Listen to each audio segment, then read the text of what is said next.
Hello guys, welcome back to my channel Lalitha's tips and vlogs. ఈరోజు నేను మా ఊరిలో ఉన్న గుంట ఆంజనేయ స్వామి గుడికి అయితే వచ్చేసానండి. ఈ స్వామివారికి గుంట ఆంజనేయ స్వామి అని ఎందుకు అంటారు, ఆ గుడి యొక్క ప్రత్యేకత ఏంటి, విశేషాలు ఏంటి, ఎలాంటి పూజలు చేస్తారు అని ఈ వీడియోలో అయితే మీకు చూపించబోతున్నాను.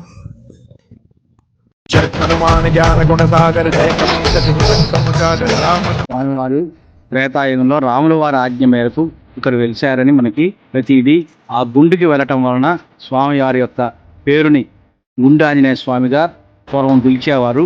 అలానే మనకి ఆ రెండు గుంటల్లాగా ఉన్నాయి అక్కడ.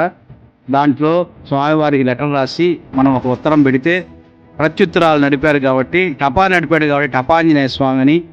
ఆయన్ని కాలక్రమంలో గుండు కాస్త గుంటిగా మారిందని గుంటుపల్లి భాస్కర్రావు గారు అనే అతను బాగా తపస్సు చేసి ఆయన శక్తిని తారబోసి స్వామివారి ఉన్న ఆకారాన్ని బాగా మున్నగా చెక్కి దీనికి గుంటి ఆంజనేయ స్వామిగా మన పంచాయతీలో రిజిస్ట్రేషన్ చేయటం వలన అప్పటి నుంచి గుంటి ఆంజనేయ స్వామిగా పేరు పడుతుంది.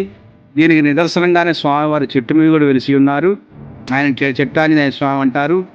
ముఖ్యంగా స్వామివారి దగ్గర పెళ్లి కాని వాళ్ళు కానీ, పిల్లల కోసం కానీ, ఉద్యోగాల కోసం కానీ విపరీతంగా స్వామివారి యొక్క మొక్కులు తీర్చుకోవడానికి భక్తులు ఎప్పుడూ వస్తుంటారు. స్వామివారి టెంపుల్ ఉదయం 4 గంటల నుంచే సాయంత్రం రాత్రి 10 గంటల వరకు కూడా ఎల్లవేళలా తెరిచే ఉంటుంది. ఇది తాళాలు వేసే గుడి కాదు.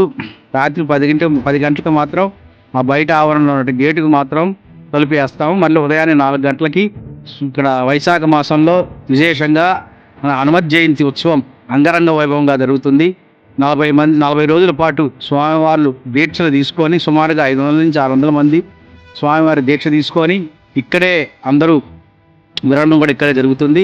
దీనికి నిదర్శనంగా వాళ్ళు 40 రోజులు భోజనాలు, లక్ష దోమాల పూజలు, విశేష అలంకరణలు, ప్రతిరోజు కూడా స్వామివారికి 3 సూక్తాలతోటి అభిషేకం, మరలా సహస్రనామార్చన, అష్టోత్తరం, సోర్చల అష్టోత్తరం క్రమం తప్పకుండా. ఎంత ఎండబడినా, ఎంత వాన వచ్చినా, వరదలు వచ్చినా స్వామివారి కైంకర్యాలు ఆపకుండా వైఖాన సాగమం ప్రకారం ఇక్కడ ఈ క్షేత్రంలో ఇవన్నీ కూడా సక్రమంగా జరుగుతున్నాయి. అందుకని దీనికి నిదర్శనంగానే స్వామివారి చెట్టు మీద వెలిసి ఉన్నారు.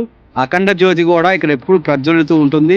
సుమారుగా గత 50 సంవత్సరాల నుంచి కూడా ఈ అఖండ జ్యోతిని నిర్విరామంగా దేవస్థానం కానీ, అటు కమిటీ సభ్యులు కానీ అందరి సమక్షంలో ఈ కార్యక్రమాలు అంగరంగ వైభవంగా జరుగుతూ ఉంటాయి. జై హనుమాన్, జై శ్రీరామ్.